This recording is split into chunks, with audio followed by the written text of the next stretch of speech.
Next, Payton Talbott versus Yanis Ghemmouri. Is there any point betting on Payton Talbott? Because he is a 1-18 favourite. I don't think he's got that good a chance of winning. Like, he's good. I don't think he's got that good a chance.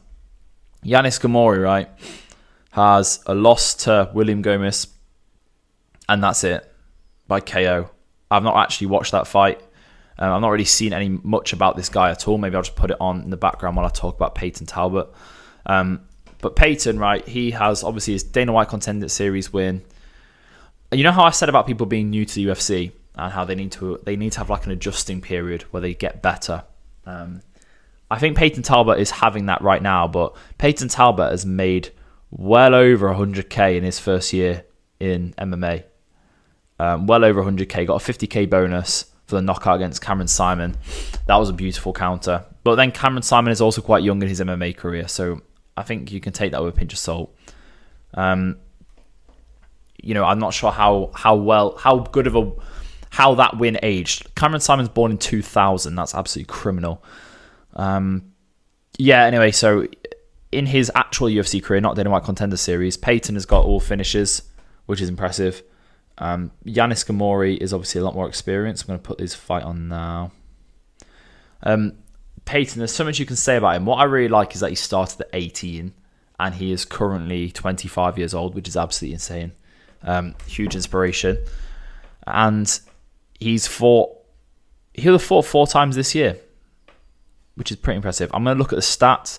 The thing about Payton Talbott is that what I noticed about him until that Cameron Simon fight is he really struggled to find people's chins. Even though he'd throw a shot that was right there, and even if it would land on them, it would kind of glance off, or he couldn't follow it up properly. He couldn't really find their chin, even though the power was there, even though the speed's there, even though his timing and technique is there. Everything's there for him to land on, find their chin and drop them. It just he didn't really seem to have it, quite amateur-y.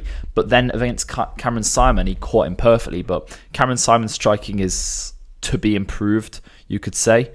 I'm watching Ghemmouri now. And he seems well-rounded. I would say, though, is that we're looking at Payton Talbott, who it must be, he's 5'10", but he's close to 6 foot, like he's bantamweight. He's Sean O'Malley sort of height. Switches stances. Yanis Ghemmouri is 5'9" and has a 1-inch reach disadvantage. That just can't be true, can it?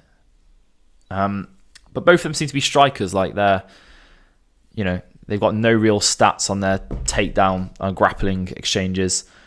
And William Gomez isn't a bad loss, but he did get finished. But honestly, I'm still going to go with Payton Talbott just because he's got the momentum behind him. He probably will get a knockout win.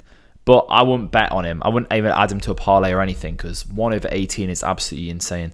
I'm looking at Ghemmouri right now, and my first thought is just he's sort of there to be hit. Even though I'm literally looking at 10 seconds.